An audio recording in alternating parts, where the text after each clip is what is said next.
Part 1. Glen McCurley strangled Carla Walker in 1974.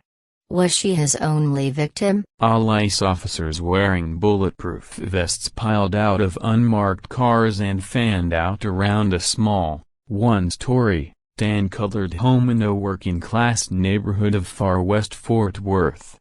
The officers were members of the elite Delta team of the U.S. Marshals North Texas Fugitive Task Force, a unit specially trained to arrest high-risk criminals. Approaching the house, they unholstered their Glocks. One carried a metal battering ram in case they needed to bash in the front door. Two of the officers circled to the backyard to capture anyone who tried to flee. It was the afternoon of September 21, 2020. The officer in charge of the operation, a 22-year police veteran named Travis Edelman, stepped onto the front porch and rang the doorbell.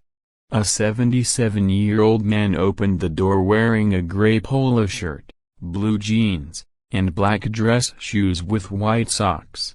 Although he was 6 feet 3 inches tall and weighed 240 pounds, he appeared frail.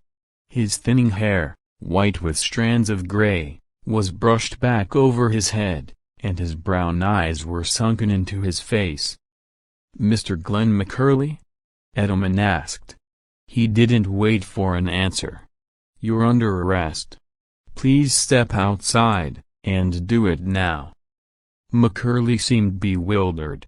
He turned and looked at his wife, Judy, who had appeared beside him, wearing a bathrobe and leaning on a cane. As the officers handcuffed McCurley, Judy told Edelman that her husband was sick with cancer and that he was scheduled to see a doctor later that day. "Ma'am," said Edelman, "your husband has to come with us." McCurley had resided in West Fort Worth for nearly 50 years. He liked working with his hands and watching home improvement shows on television. Each week, he drove Judy to Walmart to buy groceries, and occasionally, they'd go to Pulido's, a Mexican restaurant just a few minutes down the road. On Sundays he and Judy worshipped at a nearby church. He seemed to be a good man leading a quiet life. One woman had even sent a letter to the Fort Worth Star-Telegram praising him and Judy for returning her lost wallet. "The world needs more folks like this," she wrote. But detectives had developed an entirely different perspective on McCurley. They had compelling evidence that he was responsible for the notorious unsolved murder of a teenage girl in 1974. And they suspected that wasn't McCurley's only heinous crime. They considered him a person of interest in at least 3 other killings of young women during the 70s and 80s. In 1974, Carla Walker was a 17-year-old junior at Fort Worth's Western Hills High School. She was almost irrepressibly convivial, the kind of girl who smiled and said hello to just about everyone she saw in the hallways, a former schoolmate told me. Everyone at Western Hills liked Carla. Just 4'11", Carla had a thick mane of honey blonde hair that fell below her shoulders. She was dating Rodney McCoy, a wiry, good-natured kid who was quarterback of the football team. Rodney and Carla talked about enrolling together at Texas Tech University. She told her closest friends that she had no doubt she and Rodney would someday marry and start a family. The evening of February 16, Rodney arrived at the Walkers' cozy home in Benbrook, in far west Fort Worth, to take Carla to the school's Valentine's Day dance.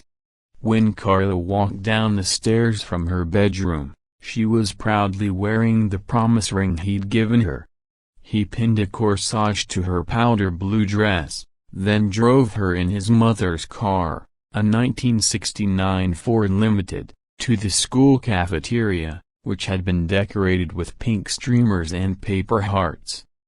The evening's theme was "Love is a Kaleidoscope," and throughout the night students danced to a live band called Hydra. When the event ended, around 11:30, Rodney invited another couple to cruise Camp Bowie Boulevard and the Benbrook traffic circle with him and Carla. They stopped at a couple of teen hangouts, Mr. Quick Hamburgers and Taco Bell. Later, after dropping off the others, Rodney and Carla drove to a nearby bowling alley, Brunswick Ridgely Bowl, so that she could use the bathroom. When she climbed back into the car, they started kissing.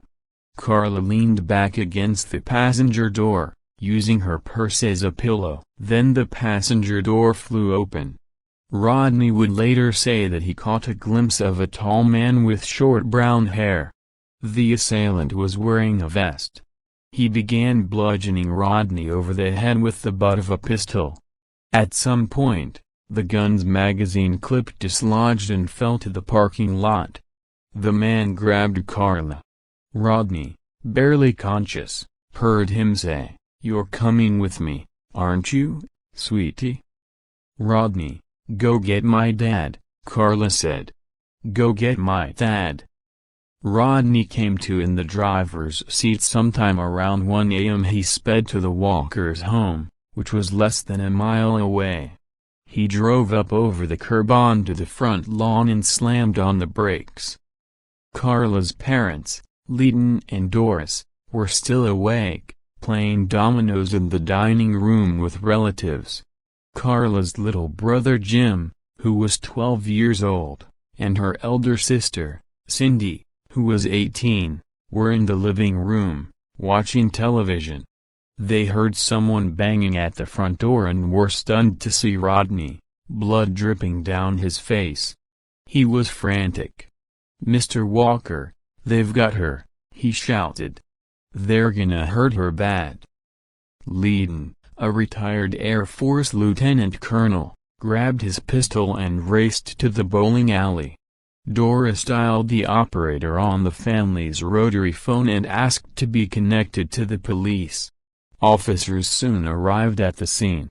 Searching the parking lot, they found Carla's purse along with the magazine clip that had been ejected from the assailant's weapon. Other cops drove the surrounding streets in squad cars, scanning for any sign of Carla. After the sun rose, more joined the hunt. Peering through binoculars, a few circled the city in helicopters. When classes resumed on Monday morning, detectives visited Western Hills High. They studied contact sheets of photos taken at the dance, looking for anyone who seemed out of place. They stopped kids in the hallways, asking if they knew anyone who would want to hurt Carla. In the early 70s, Fort Worth's population was roughly 400,000, less than half its size today. Local boosters promoted the city as a safe, family-oriented haven. "In our neighborhood, people didn't even lock their doors," Carla's sister, Cindy, told me. "I know this sounds strange, but we were so naive about crime back then that we simply couldn't imagine that Carla was dead. We figured that someone was going to drive by the house and drop Carla off, and we'd all move on from there." But on February 20th, 4 days after Carla's disappearance, two of the officers assigned to look for her were driving along a remote 2-lane road near Benbrook Lake, about 5 miles southwest of the bowling alley. They spotted a culvert, a concrete tunnel built to let water flow beneath the road, and pulled over to peer inside. They saw a young woman lying on her back, her face and neck covered with scratches and deep bruises. It was Carla. Her blue dress was bloody and ripped in several places, her bra was pushed up above her breasts, and her underwear and pantyhose were wadded up together at the entrance to the culvert. She had been strangled. Because there were no ligature marks around her neck, investigators believed that the killer had choked her using his hands. Carla's parents were asked to come to the hospital morgue to identify her. Jim went with them. Someone took Mom and Dad down the hall to look at her, and my mom started to scream, he told me.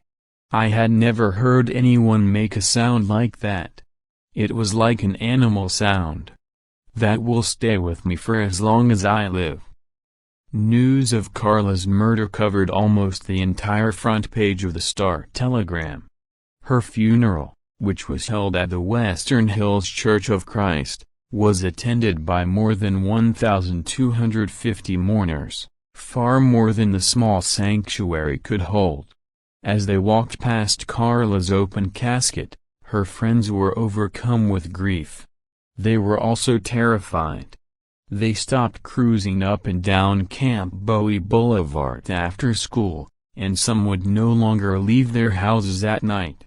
Kathy O'Neill, the editor of the high school yearbook that year, babysat in the neighborhood. She had to call her parents the moment she arrived, to let them know she was safe.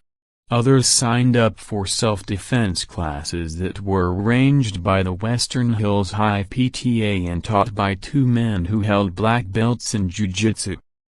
Fort Worth officials formed a task force of detectives from area police departments. But the group didn't have much to investigate. No fingerprints had been identified on Carla's body or clothing. The blood on her dress had come from Rodney's head wounds. Traces of bodily fluid had been found, but the technology did not yet exist to identify a person from their DNA. In that era, there were no surveillance cameras in parking lots, no license plate readers on the sides of highways. We didn't even have computers in our police departments, Jim Minter, one of the task force detectives, told me.